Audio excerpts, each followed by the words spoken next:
My name is Samantha, a young engineer who has just graduated from engineering school.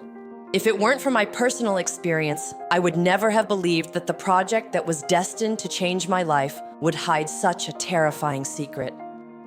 On the day I graduated from college, my father, the owner of a demolition company, gave me a special gift: to be the demolition project owner of a remote building.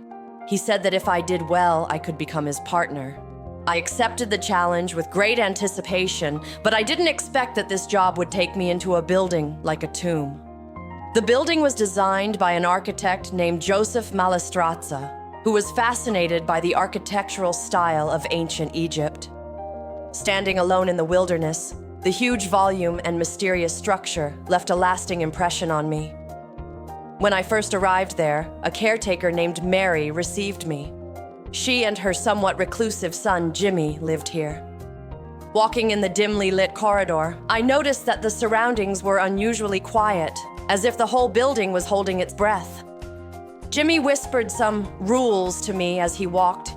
He said that the 8th floor was absolutely not allowed. It was the private area of Malestrazza, and even they had never set foot in it. He also warned me not to go to the roof, saying that the structure there was unstable and very dangerous. I nodded. Although these rules sounded more like deliberate warnings, I didn't delve into them. After all, I came to work, not to explore. As I walked down the hallway, I saw a door with the name Julie written on it, but I didn't think much of it at the time. After settling down, I took a shower to wash away the fatigue of the journey. Later, I asked Mary how many people still lived in the building, and she said, only she, Jimmy, and 2 residents who refused to move out. The rest have been evicted. She and Jimmy have been guarding the building until the day it is demolished. The next day, I began to analyze the structure of the building and prepare for the demolition plan. I had to calculate how much explosives were needed and which locations were the best blasting points. Halfway through, I went to a nearby convenience store. Out of curiosity, I borrowed the computer there to look up the history of the building. The result made me gasp for breath. In 1993, a series of bizarre missing cases occurred in this building. The victims finally found were actually buried alive in the concrete wall, a total of 16 people, including men, women, and even children. What's even more shocking is that one of the deceased was actually architect Malestrazza himself. Initially, a construction worker was thought to be the murderer, but later proved innocent, and the case became a mystery. Back in the building, I continued to mark the blasting point, but suddenly a man appeared, holding an axe and rushing towards me. He turned out to be one of the residents who refused to move out. He was very angry about the plan to demolish the building. Fortunately, he did not harm me. That night, Jimmy secretly took me to the 8th floor. He told me the story of Malestrazza, saying that he was the one who died in that wall. He pointed to the place where the body was found. The cement almost tore his face apart, making it impossible to identify. It turned out that the person who finally recognized him was actually Mary.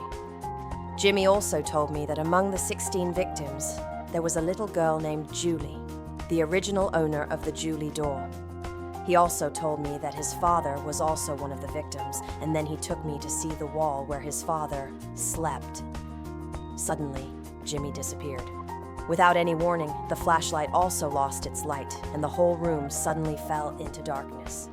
It seemed that someone had grabbed the throat of this building, and breathing, light, and time were all dragged into the abyss. I suddenly stood up, my heart beating like a drum.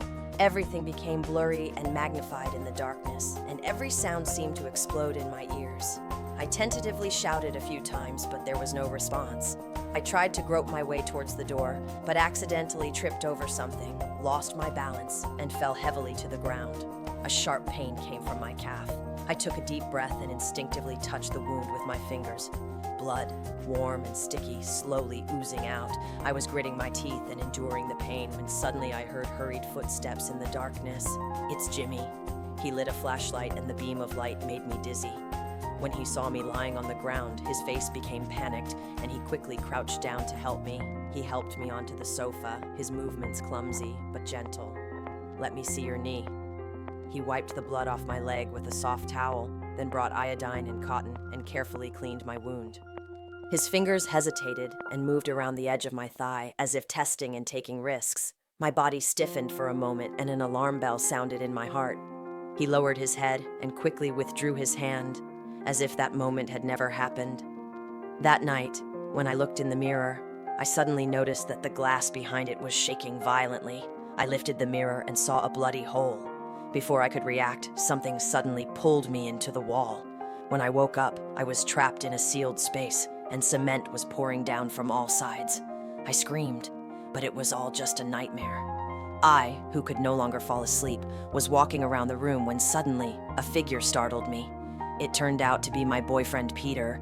He came to give me a surprise. We explored the building together and secretly went to the 8th floor, where we found a hidden passage leading to a passage hidden deep in the wall. It was narrow and dark, sandwiched between 2 heavy brick walls. We crawled down the path, and every few steps a thin crack appeared in front of us like a keyhole to peek into the world. Instinctively, I looked towards one of the cracks. That was my room. A cold shudder rose from the back. I saw the bathroom, the towel I hung aside, the shower curtain that wasn't tightly covered, and where I was when I took a shower before. I was shocked to realize that Jimmy had been peeping at me while taking a shower. I recalled the feeling of being stared at in the bathroom. It wasn't an illusion. I confronted Mary, and Jimmy left in shame. That night, Peter and I discussed leaving tomorrow, and we agreed. But Jimmy was jealous of the way we looked together. The next day, I started packing and completed the blasting report. Before leaving, Jimmy handed me a diary of Malestrazza. He also apologized to me, saying he shouldn't have peeked at me. Reading the diary, I realized that there must be a huge space hidden in the center of the building. Jimmy climbed to the roof to look for a passage, but he never returned. Peter and I followed up and found a bottomless shaft. We heard Jimmy calling for help from below, saying he was injured. I asked Peter to hang me down with a rope.